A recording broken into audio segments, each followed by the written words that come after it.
Ah, Mettwurst. It's one of those cherished German culinary treasures, beloved for centuries. But this famous sausage holds a pretty surprising secret, and it's one that has sparked a really passionate debate among food lovers. So what is it all about? Okay, just take a look at this.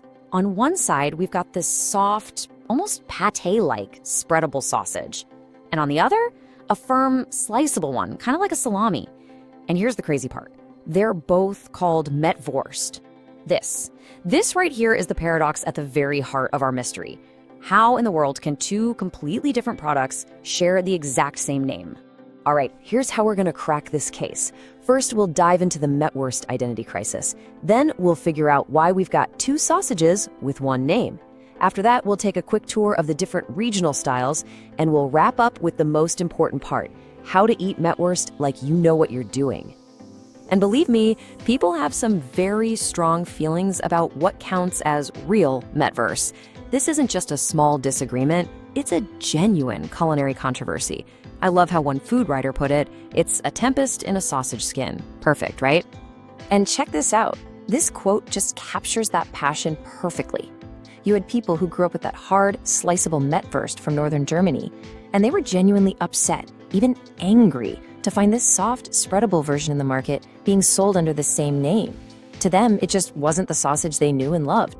Okay, so to really understand what's going on, we have to break down the name itself. Mettwurst actually comes from the Low German word Mett, which means minced pork without bacon, and Wurst, which, you guessed it, means sausage. So literally, it just means minced pork sausage. That's it. The name gives us zero clues about the texture. The origin of Mettwurst is really a story of necessity, of survival. Way back before refrigeration, people needed a way to preserve pork so it wouldn't spoil. And they got creative, using salt, spices, and techniques like smoking and air drying. And that very need for preservation is the key to why we have all these different forms today. So that brings us to the big reveal. Why are there two totally different main types of Mettwurst? Well, the answer boils down to two really simple things: geography and time. All right, let's put it all side by side. You've got Streichfähige, which basically means spreadable. This is the one you find more in southern Germany. It's soft, it's got a fine grind, and that's because it goes through a shorter smoking and curing process. Then you have the Schnittfeste, or sliceable Mettwurst. That's the northern style. It's harder, with a coarser texture, and the reason is simple. It's smoked or air-dried for much longer. And that's it. That's the whole secret. It's all about how long it was preserved for. So now that we've cracked the main mystery, let's go on a quick little field trip. We're going to check out a few specific regional varieties to see exactly how this whole thing plays out in the real world. Okay, first up, the famous Braunschweiger Mettwurst. This is a total classic when it comes to the southern spreadable style.